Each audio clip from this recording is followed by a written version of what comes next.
Shalom, selamat Hari Paskah, Bapak Ibu dan Saudara sekalian. Paskah kali ini menjadi Paskah yang spesial, yang mungkin akan dikenang untuk waktu yang lama. Karena kita merayakannya bukan di gedung gereja, tetapi beribadah di tempat kita masing-masing. Oleh sebab itu, Bapak Ibu sekalian, mari kita persiapkan hati kita untuk mendengarkan pesan Paskah di Hari Paskah yang luar biasa ini. Mari kita berdoa. Bapa kami dalam surga, kami mengucap syukur untuk kasih setia dan berkat Tuhan. Kami bersyukur sekalipun di tengah-tengah situasi kekhawatiran, darurat, gawat dari COVID-19 ini, kami tetap diperkenan oleh Tuhan untuk dapat merayakan Paskah. Tuhan berkati Tuhan, supaya hari ini kami boleh mendapatkan pesan Paskah yang membangun iman kami. Tuhan berfirmanlah, berkata-katalah untuk kami Tuhan. Kami rindu dibangunkan, dikuatkan di dalam Tuhan. Roh Kudus, terangilah hati dan pikiran kami. Buatlah kami dapat memahami firman Tuhan, dan buatlah kami mampu melakukan firman-Mu ya Tuhan. Di dalam nama Tuhan Yesus kami berdoa. Amin. Bapak, Ibu, dan Saudara sekalian, tahun kemarin ketika kami mempersiapkan tema untuk tahun 2020 ini, kami sadar, paling tidak saya sadar sesadar-sadarnya bahwa ada 2 minggu di mana temanya sama, saudara. Yaitu minggu pertama di bulan Januari, di tanggal 5 Januari, temanya adalah jangan takut. Lalu kemudian tema hari ini, yaitu 12 April, juga adalah tentang jangan takut. Saudara, waktu saya menyadari hal ini tahun kemarin, tidak sedikit pun terpikir untuk mengubahnya. Biasanya saya tidak suka dengan tema yang sama, ini kok aneh. Tapi rupanya ini adalah pimpinan Tuhan. Sebelum wabah COVID-19 datang, rupanya Tuhan ingin menyampaikan pesannya buat jemaat GKI Kebaran Baru. Mengawali tahun, jangan takut, dan merayakan Paskah ini di tengah COVID-19, jangan takut. Saudara sekalian, mari kita bersama membaca firman Tuhan. Terkait dengan Paskah hari ini, mari kita membaca dari Matius 28, ayat 1 sampai dengan ayat yang ke-10. Saudara, Matius 28, ayat 1 sampai dengan ayat yang ke-10, firman Tuhan berkata demikian. Setelah hari Sabat lewat, menjelang menyingsingnya fajar pada hari pertama minggu itu, pergilah Maria Magdalena dan Maria yang lain menengok kubur itu. Maka terjadilah gempa bumi yang hebat, sebab seorang malaikat Tuhan turun dari langit dan datang ke batu itu dan menggulingkannya lalu duduk di atasnya. Wajahnya bagaikan kilat dan pakaiannya putih bagaikan salju, dan penjaga-penjaga itu gentar ketakutan dan menjadi seperti orang-orang mati. Akan tetapi malaikat itu berkata kepada perempuan itu, "Janganlah kamu takut, sebab aku tahu kamu mencari Yesus yang disalibkan itu. Ia tidak ada di sini, sebab ia telah bangkit sama seperti yang telah dikatakannya. Mari, lihatlah tempat ia berbaring. Dan segeralah pergi, katakanlah kepada murid-muridnya bahwa ia telah bangkit dari antara orang mati. Ia mendahului kamu ke Galilea, di sana kamu akan melihat dia. Sesungguhnya aku telah mengatakannya kepadamu." Ayat 8. Mereka segera pergi dari kubur itu dengan takut dan dengan sukacita yang besar, dan berlari cepat-cepat untuk memberitahukannya kepada murid-murid Yesus. Nah, perhatikan ayat 9 dan 10. Tiba-tiba Yesus berjumpa dengan mereka dan berkata, "Salam bagimu." Mereka mendekatinya dan memeluk kakinya, serta menyembahnya. Maka kata Yesus kepada mereka, "Jangan takut, pergi dan katakanlah kepada saudara-saudaraku, supaya mereka pergi ke Galilea, dan di sanalah mereka akan melihat aku." Amin. Saudara sekalian, ada 2 kali kata jangan takut disampaikan di dalam ayat yang tadi kita baca. Yang pertama adalah oleh malaikat kepada Maria Magdalena dan teman-temannya. Yang kedua adalah dikatakan oleh Tuhan Yesus sendiri, jangan takut. Saudara, saya ingin mengajak saudara fokus kepada apa yang dikatakan oleh Tuhan Yesus, jangan takut. Saudara, pertanyaannya adalah mengapa Tuhan Yesus berkata jangan takut? Saudara, kalau kita lihat antara apa yang dikatakan oleh malaikat dengan apa yang dikatakan Tuhan Yesus, sepertinya sama. Tetapi ada beda konteks, saudara sekalian.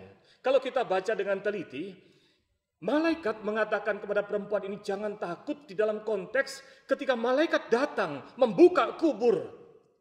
Para penjaga ketakutan. Alkitab mengatakan para malaikat itu datang dengan wajah yang bersinar, baju putih. Para penjaga ketakutan, saudara sekalian. Sampai dikatakan seperti mati, pingsan, saudara. Oleh sebab itu, kemudian malaikat ini ketika bertemu dengan Maria Magdalena dan teman-teman, pesannya jelas. Kalau tadi dia telah menimbulkan teror ketakutan kepada para penjaga, maka kepada para wanita, malaikat itu mengatakan, jangan takut. Jangan takut dengan aku. Jangan takut dengan kubur yang kosong. Maksudnya adalah menenangkan mereka. Nah, tapi pertanyaannya sekarang adalah, apa konteksnya ketika Tuhan Yesus berkata, jangan takut. Kalau kita baca dengan teliti, saudara sekalian, di dalam ayat 9, Tuhan Yesus berkata, salam bagimu kepada para wanita. Kira-kira para wanita itu mengenali Tuhan Yesus nggak? Saudara, Maria Magdalena dan teman-teman mengenali Tuhan Yesus. Makanya dikatakan dalam ayat yang ke-9, mereka mendekatinya, memeluk kakinya, dan menyembahnya. Jadi artinya, saudara sekalian, tidak ada yang perlu ditakutkan tentang Tuhan Yesus. Mereka datang, mereka bahkan menyembahnya, memeluk kaki Tuhan Yesus. Mereka mengenali Tuhan Yesus. Kalau gitu, mengapa Tuhan katakan jangan takut? Apa konteksnya? Saudara, kalau kita perhatikan dengan baik-baik di dalam ayat yang ke-9, ketika Tuhan Yesus berjumpa dengan Maria Magdalena dan teman-teman, Tuhan Yesus memberikan atau mengucapkan salam, yaitu salam bagimu. Saudara, di dalam bahasa aslinya, kata salam bagimu ini menggunakan kata yaitu kairete. Kairete itu berasal dari kata kairu, yang artinya adalah rejoice. Saudara, ini adalah kata yang tidak biasa diucapkan sebagai salam.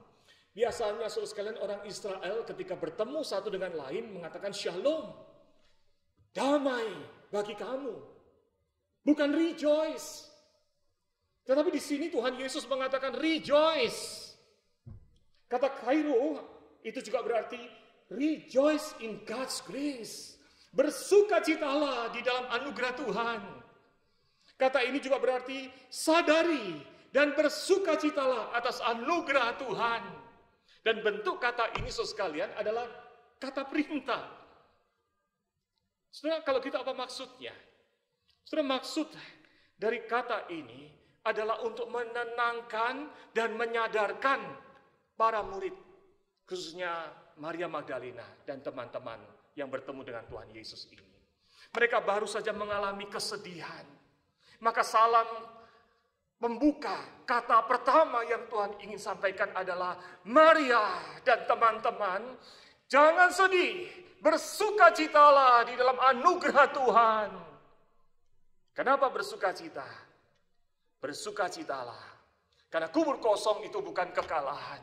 Justru kubur kosong itu membuktikan bahwa Tuhan Yesus itu menang. Itulah sebabnya kemudian Tuhan Yesus memerintahkan Maria dan teman-teman kemudian memberitahukan para murid. Supaya apa? Supaya mereka berkumpul di Galilea. Karena kalau kita baca di dalam Matius 26, dikatakan Tuhan Yesus sudah pernah menyatakan bahwa dia akan mengalami penderitaan, disiksa, bahkan mati. Dan setelah dikuburkan, Tuhan Yesus mengatakan, aku akan bangkit dan ayo kita ketemuan di Galilea. Saudara, Tuhan Yesus ingin mengatakan bahwa penyaliban bukanlah sebuah kecelakaan. Penyaliban pun adalah bagian dari rancangan Tuhan. Demikian juga penguburan di dalam kuah, di dalam kubur itu adalah bagian dari rancangan Tuhan. Dan kuah yang terbuka, Kristus yang bangkit adalah bagian dari rancangan Tuhan. Dan rancangan itu adalah rancangan kemenangan. Tuhan Yesus ingin mengatakan bersukacitalah karena Paskah ini. Karena hari ini Tuhan Yesus menang. Bukan menang saja, tapi kemenangannya adalah bagimu Maria dan teman-teman. Dan pesan itu juga adalah bagi saudara dan saya. Bergembiralah, jangan takut menghadapi maut, karena kemenangan Kristus adalah juga menjadi kemenangan untuk menyelamatkan kita dari maut. Bergembiralah. Saudara, itu pesan pertama di hari Paskah ini bagi saudara dan saya. Beberapa minggu ini kita hidup dalam kekhawatiran, tapi kita bersyukur kepada Tuhan. Paskah ini Tuhan ingin mengatakan kepada kita, jangan takut terhadap maut. Tuhan Yesus sudah menang atas maut untuk menebus kita. Amin. Saudara, kebangkitan Tuhan Yesus itu memiliki arti penting di dalam hidup iman Kristen. Saya suka apa yang dikatakan oleh Wayne Grudem. Paling tidak ada 3 pokok besar di mana kebangkitan Tuhan itu menjadi sangat penting sekali. Yang pertama, saudara sekalian, kebangkitan Kristus itu memastikan kelahiran baru kita. Di dalam 1 Petrus 1 ayat 3 dikatakan begini, terpujilah Allah dan Bapa Tuhan kita Yesus Kristus, yang karena rahmat-Nya yang besar telah melahirkan kita kembali oleh kebangkitan Yesus Kristus dari antara orang mati kepada suatu hidup yang penuh pengharapan. Saudara, firman Tuhan di dalam Efesus 2 ayat 1 berkata, orang yang berdosa itu digambarkan mati secara rohani.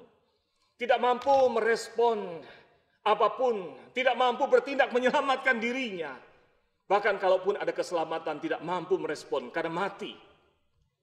Oleh sebab itu satu-satunya cara adalah ketika Allah dengan anugerahnya yang ajaib melahir barukan kembali jiwa yang mati itu. Dan itu terjadi ketika kuasa Allah dinyatakan membangkitkan Kristus. Dikatakan kebangkitan Kristus itu memastikan bahwa kelahiran baru itu sungguh terjadi buat setiap orang yang percaya. Itulah sebabnya dalam 1 Petrus 1 ayat 3 kemudian dilanjutkan dengan ayat yang ke-6. Firman Tuhan berkata begini, bergembiralah akan hal itu, sekalipun sekarang ini kamu seketika harus berduka cita oleh berbagai-bagai pencobaan. Saudara dan saya sedang ada di dalam situasi berbagai-bagai kesulitan dan pencobaan, khususnya COVID-19 ini membuat kita khawatir, takut sakit. Situasi ekonomi terhadap akibat COVID ini membuat kita juga mengalami kesulitan. Beragam pencobaan kesulitan mungkin saja bisa kita hadapi. Tetapi Tuhan katakan bersukacitalah karena kebangkitan Kristus memastikan kelahirbaruan yang Tuhan sediakan buat saudara dan saya. Yang kedua, saudara sekalian, Wayne Grudem mengatakan begini, pokok doktrin keselamatan yang dipengaruhi oleh kebangkitan Kristus adalah bahwa kebangkitan Kristus itu memastikan pembenaran kita. Saudara, Roma 4 ayat 24-25, khususnya ayat 25 dikatakan begini, Yesus yang telah diserahkan karena pelanggaran kita dan dibangkitkan karena pembenaran kita. Atau di dalam terjemahan ESV-nya dikatakan and raised for our justification. Kebangkitan Kristus itu untuk apa? Untuk membuat kita yang berdosa ini boleh kemudian disucikan, dijadikan benar. Walaupun sebetulnya tadinya kita berdosa. Itulah inti pengampunan dosa. Itulah inti dari penebusan, yaitu pengudusan, pembenaran diri kita. Yang ketiga, saudara sekalian, mengapa kebangkitan ini penting? Kebangkitan Kristus, saudara sekalian, juga adalah untuk memastikan bahwa kita akan mendapatkan tubuh kebangkitan yang sempurna itu. Saudara, kita tidak dapat membayangkan seperti apa kebangkitan orang mati itu. Seperti apa tubuh kebangkitan itu. Seperti apa yang akan kita terima nanti ke surga. Tapi melalui kebangkitan Tuhan Yesus, saudara sekalian, maka kita bersuka cita karena kebangkitan tubuh Kristus itu. Sekaligus mengingatkan kita bahwa kebangkitan tubuh itu juga disediakan bagi saudara dan saya. Di dalam 1 Korintus 15 ayat 42 dikatakan bahwa tubuh kebangkitan yang akan kita terima itu berbeda dari tubuh yang kita kenakan hari ini. Tubuh yang hari ini ditaburkan dalam kebinasaan. Tapi tubuh kebangkitan itu adalah dibangkitkan dalam ketidakbinasaan. Tidak binasa, saudara. Ketidakbinasaan bicara tentang terus-menerus hidup dengan segala kekuatan dan sukacitanya di surga, di dalam hidup yang kekal itu. Ayat 43 dikatakan ditaburkan dalam kehinaan, dibangkitkan dalam kemuliaan. Itulah tubuh kebangkitan yang akan kita pakai, yang kita kenakan, yang Tuhan berikan buat kita. Ditaburkan dalam kelemahan, dibangkitkan dalam kekuatan. Amin. Setelah beberapa minggu ini, saudara sekalian, kami melayani ibadah pemakaman dan kremasi atas beberapa anggota jemaat yang telah lanjut usia Tuhan panggil.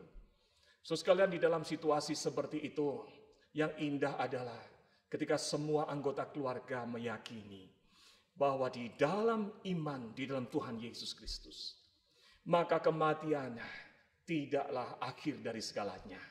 Karena orang yang meninggal di dalam Tuhan dikatakan, hari itu juga jiwanya bersama dengan Tuhan di Firdaus.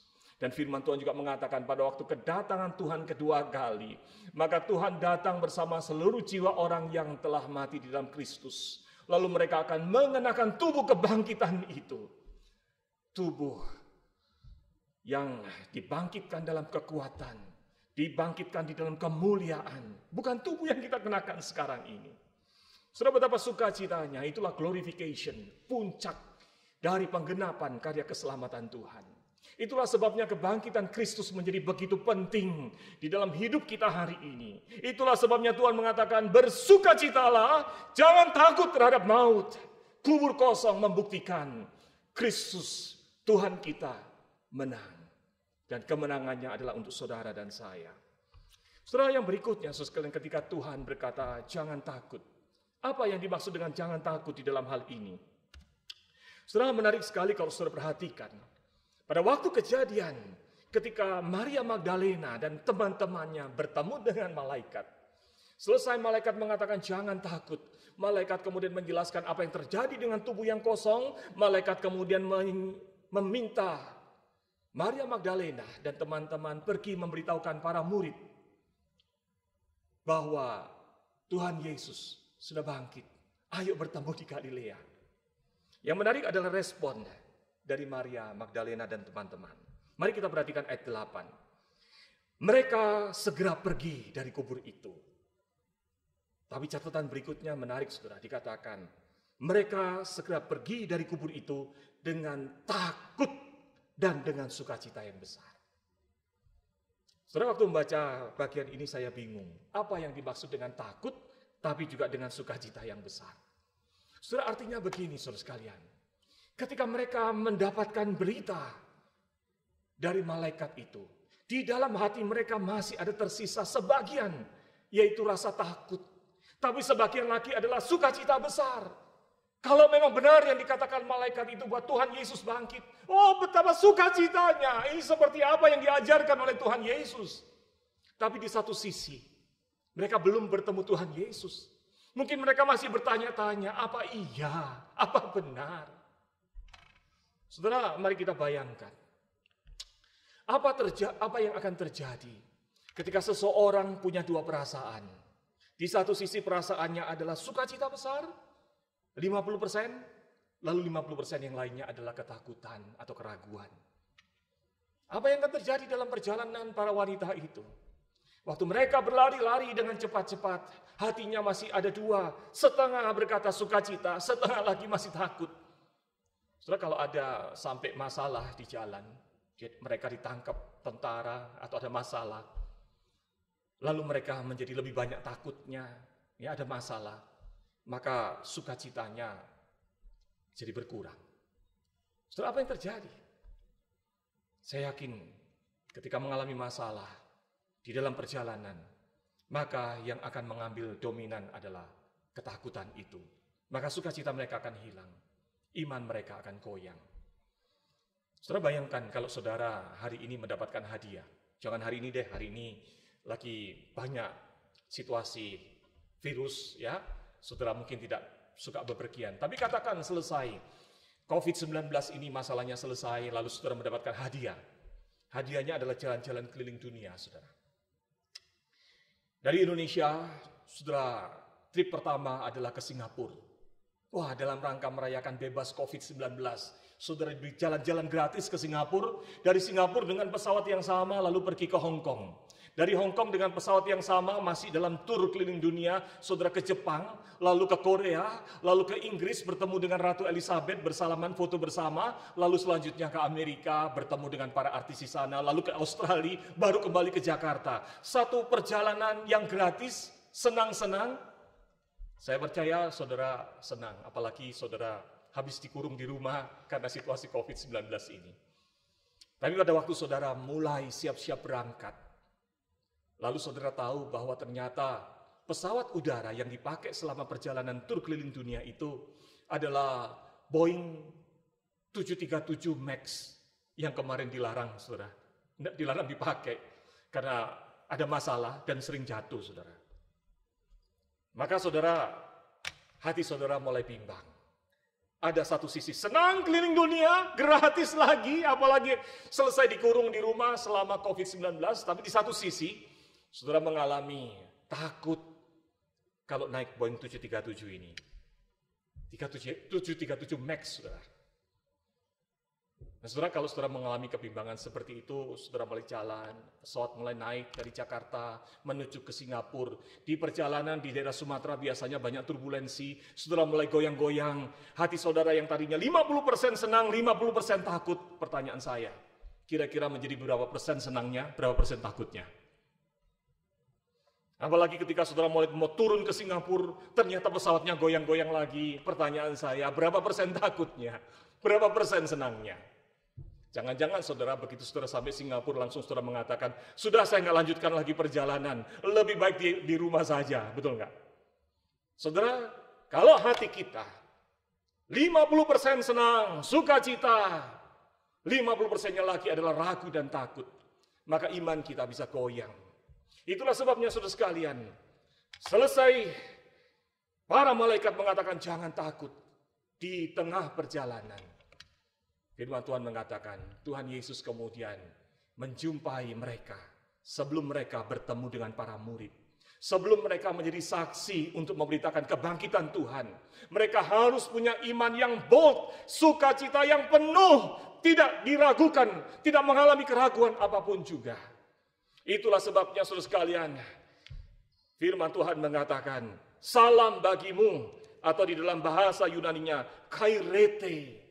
Saudara, kairete atau kairu itu yang artinya rejoice atau bersukacitalah itu punya akar kata yang sama dengan kata kara, yaitu artinya joy.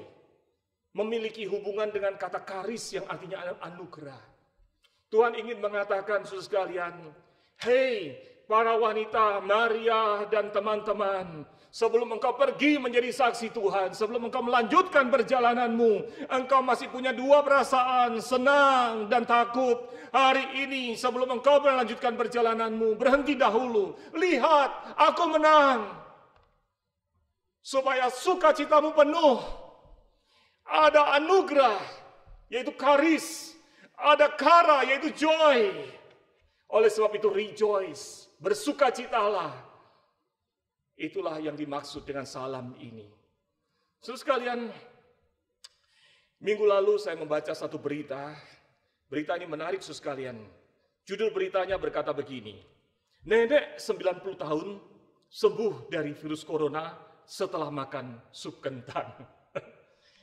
Saudara pasti akan segera cari resepnya. Ini sup kentang yang seperti apa yang bisa menyembuhkan virus corona ini. Sama saudara, saya kadang-kadang suka masak, jadi begitu beritanya mengatakan ada orang nenek usia 90 tahun.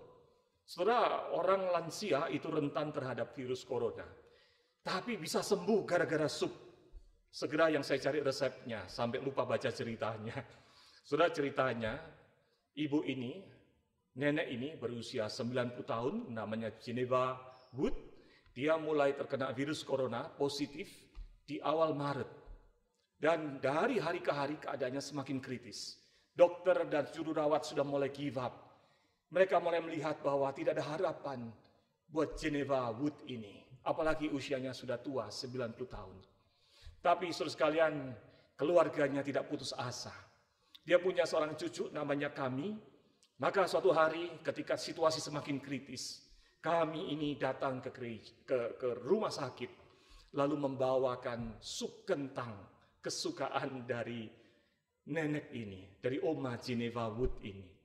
Saudara, Oma Geneva ini kemudian memakan. Karena makanan ini adalah makanan kesukaan dia.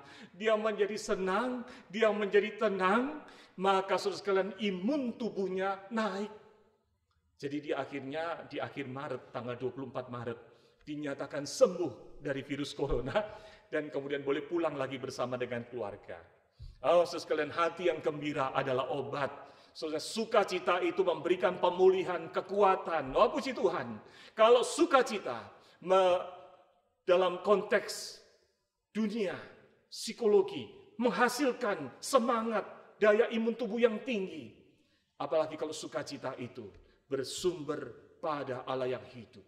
Bersumber pada karya Tuhan, anugerah Tuhan. Itulah sebabnya saudara sekalian, poin kedua dan yang terakhir ini penting saudara sekalian di dalam Paskah ini. Kalau tadi jangan takut terhadap maut, karena Kristus telah menang atas maut. Maka yang kedua saudara sekalian adalah jangan takut. Lawan takutmu dengan iman yang bersumber dari sukacita kemenangan Kristus. Harusnya saudara sekalian kemenangan Kristus, kebangkitan Kristus ini memberikan satu kehidupan di dalam diri setiap orang percaya. Bukan kehidupan yang lesu, kehidupan yang bersemangat, kehidupan yang bersukacita. Dan sukacita itu menjadi kekuatan kita melawan apapun juga, mara bahaya, hal-hal yang dapat menyebabkan ketakutan kita. Saudara, masalah yang menyebabkan ketakutan kita mungkin belum hilang. Tapi sikap kita di dalam iman dengan penuh sukacita atas kemenangan Tuhan, itu menjadi kekuatan kita di dalam menghadapi kesulitan apapun. Saudara, hal ini bukan berarti iman yang sembrono. Lawan dari takut itu bukanlah kecerobohan. Lawanlah takutmu, lawanlah ketakutan Anda dengan iman. Iman itu bukan suatu tindakan nekat, iman itu bukan suatu tindakan yang ceroboh. Saudara, kalau baca secara ilmu psikologi, saudara sekalian, beragam sikap orang secara natural menghadapi ketakutan. Ada orang yang mengalami ketakutan dengan F yang pertama, freeze. Kalau ada masalah, jadi takut, lalu bingung, sedih, lalu di dalam ketakutannya jadi lumpuh, tidak mampu melakukan sesuatu. Tapi faith, saudara, bukan demikian. Faith itu, atau iman itu, tidak larut di dalam ketakutan dunia. Iman itu bersukacita atas anugerah Tuhan. Amin. Itulah tindakan iman. Saudara, secara alami manusia ketika mengalami ketakutan kadang-kadang bertindak flight. Flight itu apa? Melarikan diri, saudara. Kabur. Kaburnya macam-macam. Ada yang betul-betul secara fisik menghindar, ada yang kaburnya lari ke narkoba, lari ke macam-macam lainnya. Saudara, ketika saudara menghadapi virus corona ini, apa yang saudara hadapi? Anda mengalami freeze atau flight?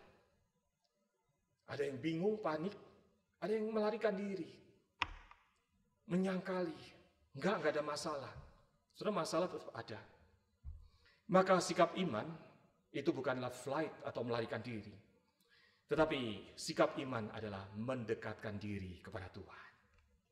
Kalau saudara mengatakan bahwa saya beriman, maka harusnya selama minggu-minggu ini dan minggu ke depan, menghadapi virus corona, engkau datang lebih dekat kepada Tuhan. Ada orang yang secara natural menghadapi ketakutan dengan full itu bodoh, saudara, bertindak bodoh, bertindak ceroboh. Saudara, saya membaca satu berita Salah seorang influencer terkenal di California, saudara, namanya Gay Shawn Mendes, saudara. Tidak tahu apakah saudara mengenal atau enggak.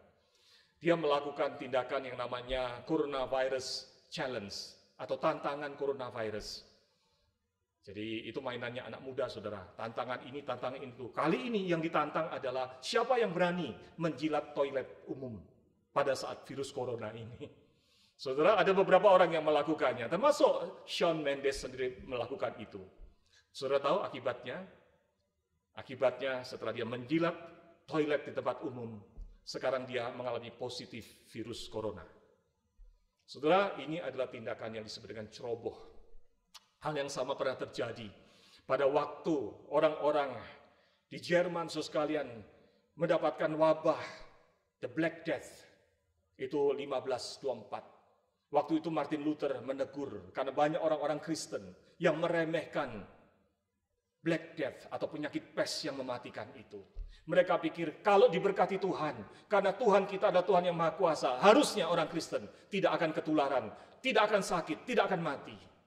Tapi akibatnya, saudara sekalian, sikap itu membuat lebih banyak orang yang sakit dan mati.